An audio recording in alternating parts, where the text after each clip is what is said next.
Hi there, this is Alex, and I'm going to talk about what I've been listening and watching since we last spoke about this. So, hi there. Quite a few different dramas I've been watching and some fun TV as well.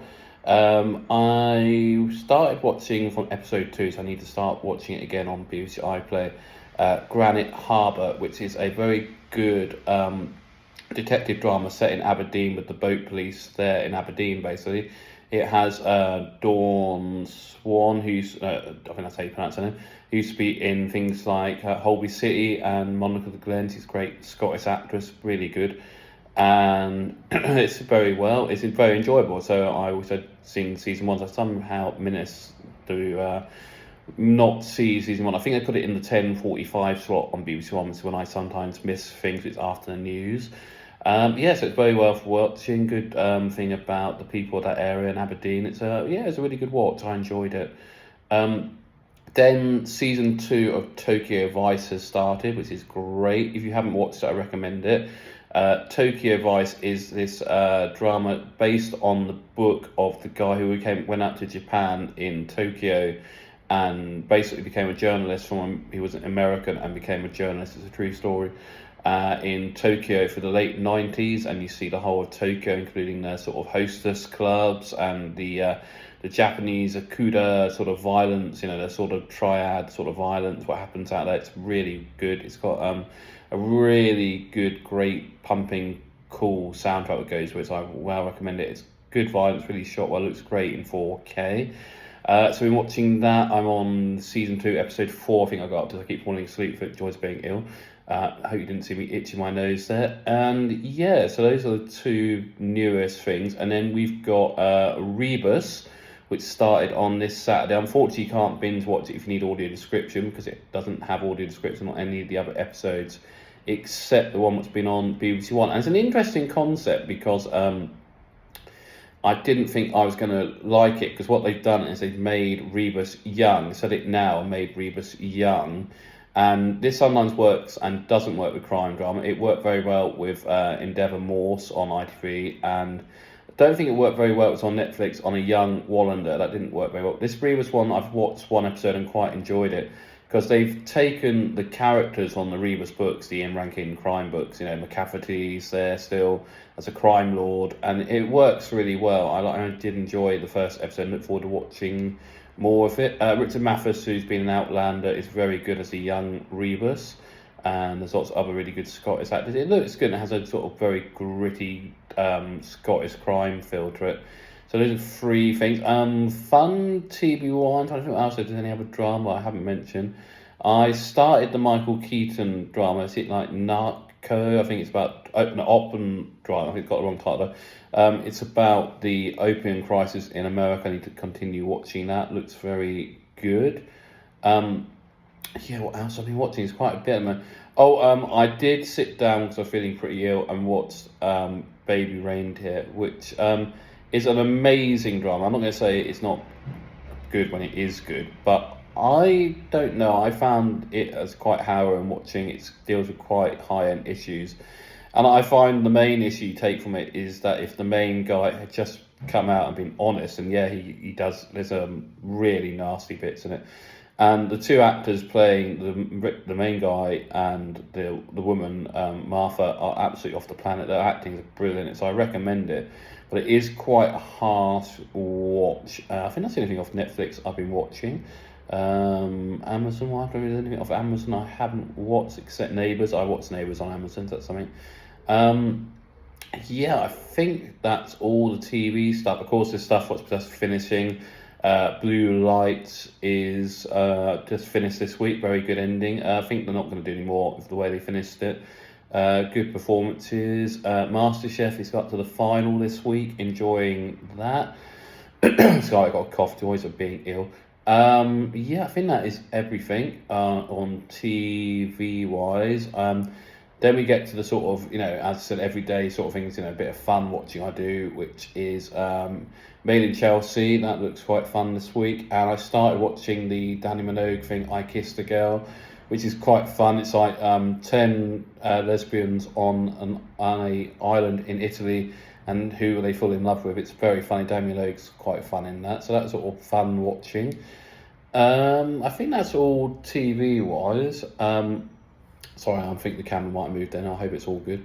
And yeah, then we move on to audiobooks, and I think I've been doing The Second Coming, which is a interesting audiobook I'm doing for the Exeter Book Club, and I've joined the Exeter Book Club, and that's a book about God taking a holiday, coming back and finding his whole system doesn't work, so he bungs Jesus back down to earth. It's okay. It's got a lot of issues in it. I didn't like the amount of swearing in it. It's just swearing for the sake of it, basically, and other sort of atrocious language that was putting me off it. I will finish it because I'm doing it for a book club. What else? Audible-wise, I'm on, I think it's 44, 45 of the In-Death books by J.B. Roth, Apprentice in Death. Very good books, set in America, New York in the 20s, or about, 2040, so a bit further on from now, with the main cop who is Lieutenant Dallas and her husband Walk, and you get the sort of life they're having around the sort of very nasty crime. So Apprentice in Death, I think it's like the 45th book in the series. It's about somebody who decides to basically kill for the sake of it and makes their child do it. They're good books, they're well read, and all available on Audible. Of course, book-wise on Kindle, I've been re-listening with my phone to the Kink Noir books. Absolutely amazing set of books. If you haven't got them, they are adult books and not for children. Lots of fun, but they are crime books as well, set in New York, and they're brilliant, and I cannot wait to download next week. The one will basically tell me what happens. They've been set on a cliffhanger for the last 2 years, and we'll finally find out what happens in Complicit, out on the 31st of May. Available on Amazon as a Kindle book or as a book to buy.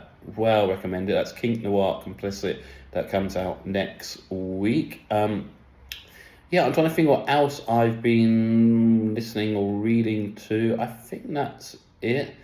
I'm sort of 3/4 where I need to finish work on the last Felix Francis book, and yeah, I think that's all really audio-wise at the moment.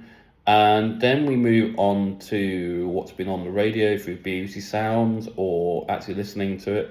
And a couple of good things. Drama-wise, a thing called Bat Girls, which imagines a team of female cricketers up north, and each week it's a different sort of outlook on their lives. So they're all either from Pakistan or they're from, different Indian families, and one is a refugee, and it's just the fact they love cricket, and it's a really great series on the BBC Sounds now, I think. And last Sunday, I think it was last Sunday, The Man Who Fell to Earth was on BBC Radio 4, it's on BBC Sounds now, and that has Chris Eccleston in it, and a really good score. It's Babel Gas Productions, who were Cosmic Hobo, the Scarifiers company, doing something really fantastic on that whole book of The Man Who Fell to Earth. Well worth a listen.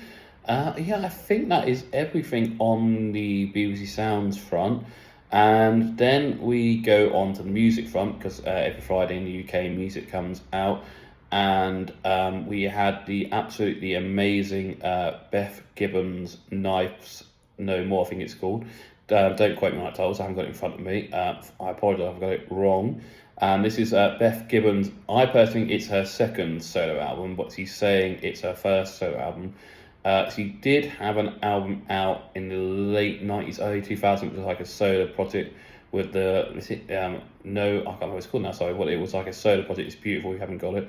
And this is her first album, which she's calling her first solo album. It's quite a dark album. It has interesting outlooks on life and gender and politics. It's beautiful though.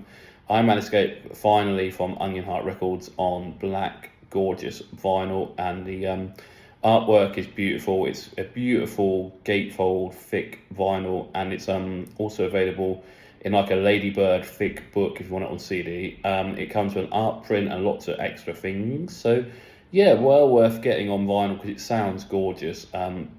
There's lots of strings, there's lots of orchestral stuff. There's even a track on side B what sounds like something out of the Sergio Leone film. It sort of has that sort of vistas of heat feeling to it. So I love it deeply. It was beautiful to listen to it on a high-end hi-fi.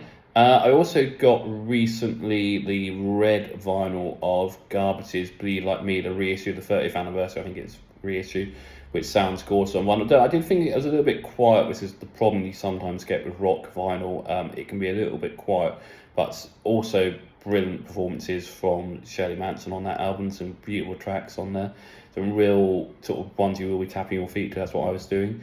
I'm trying to think what else I got this week on Apple Music as well. I stream, I think what I do buy it on vinyl eventually. There was the Nicola Benedetti, I haven't listened to that, the Tchaikovsky. There's been the Dia Lupa album, which is very good, but I think sounded a little bit like her last album, which is not a bad thing. There was, of course, and how I could forget this, the Billie Eilish new album, which is brilliant, but the problem with it is that you have to turn your amp up quite loud because of her husky, very quiet voice. But otherwise, the lyrics are fantastic. The content about her love life is amazing. I really like, I think my favourite track on that album is track 2, Lunch. It's a great fun track with lots of cool Billie Eilish lyrics, but you don't want to go near it on vinyl. Unfortunately, she's decided to bring it out on ecological vinyl. Now, if you don't know what this is, it's basically when you take lots of old bits of vinyl and repress them as one bit of vinyl. So if you have a sensitive cartridge on your vinyl deck, it's going to hear all those bits basically, and the background noise is going to be absolutely ridiculous. And I know there's been a couple of podcasts out there, videos on YouTube, where the people have played the new Billie Eilish album on vinyl, and you have to blow your amp up because the background noise is so loud. So I'd recommend getting the Billie Eilish album on CD, which is what I'm going to do, because it is beautifully scored. This is the annoying, orchestrally, it's an absolutely stunning album. So yeah, I think that is everything. I think that's all I've been watching, listening to. I know it's an awful lot, but I do listen to an awful lot of stuff. Probably too much, but let me know. If there's anything you think needs adding or want me to read, listen to, then of course leave a comment. A like would be fantastic. We'd like to get to 20. I think 50 was a bit high. So if you're not already subscribing to the podcast, please hit the bell, because getting to 20 by the end of the month would be amazing. Thanks for listening.